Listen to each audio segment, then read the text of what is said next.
হাওড়ার সলপ পাকুড়িয়া এলাকায় ভয়াবহ অগ্নিকাণ্ড লাগে গতকাল রাত্রির বেলা।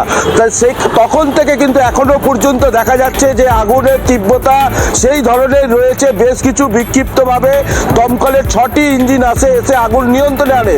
তবে সকাল গড়াতে না গড়াতে কেমড়ে কেমড়ে বেশ কিছু পকেট ফায়ার ছিল এবং সেই পকেট ফায়ার থাকা অবস্থায় এখনো পর্যন্ত আগুন জ্বলছে এবং সেই চিত্রই দেখাচ্ছি। তবে এলাকায় যে আশেপাশে যে বাড়িঘরদর রয়েছে সেই বাড়িঘরদরে এই কালো ধোঁয়ায় একেবারে ঢেকে গেছে গোটা এলাকা এবং আশেপাশে বাড়িতে পুরোপুরিভাবে দম বন্ধ হয়ে আসার কারণ হয়ে দাঁড়িয়েছে এবং তারা জানাচ্ছে যে আশেপাশে যে বাড়িঘরদর রয়েছে সেখানেও কিন্তু এই যে কালো ধোঁয়ার যে ছাই, টায়ার পোড়ার যে ছাই, সেই ছাই পড়ে একেবারে গোটা